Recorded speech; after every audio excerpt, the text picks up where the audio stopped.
తెలిసో తెలియకనో ఏదన్నా తప్పు చేస్తే ఎవరితోనన్నా కొట్లాటై అవతలోళ్లకు దెబ్బలు తాకితే లేదంటే పానాలే పోతే ఇంకేదన్నా కేసులా జైలుకు పోతే ఎట్లుంటది? ఆఫీసర్లు ఇచ్చిన బట్టలే వేసుకోవాలి, గంట కొట్టంగానే రావాలి, ప్లేట్ పట్టుకొని లైన్లో నిలబడాలి, ఇంత బువ్వ పెడితే తినాలి, పొద్దాక పని చేయాలి, పొద్దుముక మళ్ళా అర్రల జొర్రాలి. ఇంతే, ఇంతకు మించి ఏముండదు జైల్లో. గందుకే ఎవ్వరు పోవద్దు అనుకుంటారు, కానీ గీడ మాత్రం అంత రివర్స్ ఉంది.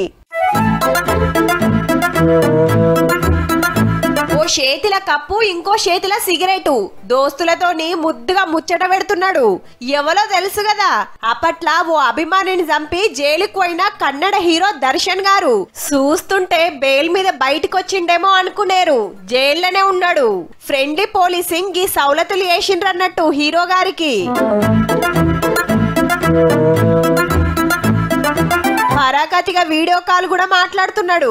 గీ సారేనట ఫోన్ ఇచ్చి మాట్లాడుకోమన్నది. మళ్ళా ఫోన్ చేసింది ఇంటోళ్ళకి గాదుల్లో, ఓ రౌడీ షీటర్ కు. ఏం మాట్లాడిండో గాని వీడియో ఫోటోలు బయటకు వచ్చే వరకు చల్ జైల్లోనికి గా మర్యాద లేదని లొల్లి ఉట్టుడుతోని 7 ఆఫీసర్లను సస్పెండ్ చేసింది సర్కారు. ఎంక్వైరీ నడుస్తుందట. ఉబ్బాగని అభిమానులు ఊకుంటారా? సింహం ఎక్కడున్నా సింహమే అని ఒగలు, రాజ్ ఎక్కడున్నా రాజే అని ఒగలు, ఫోటోలు వీడియోలు గిరికలు కొట్టించిండ్రు. ఇట్లా కొంత తిప్పలైంది హీరో గారికి. కానీ సంధిస్తే జైల్లోనే షెట్టింగ్ లేసి సినిమా షూటింగ్ సుత చేస్తట్టే ఉన్నాడు. పో గీంత దానికి జైల్లో పెట్టుడెందుకో.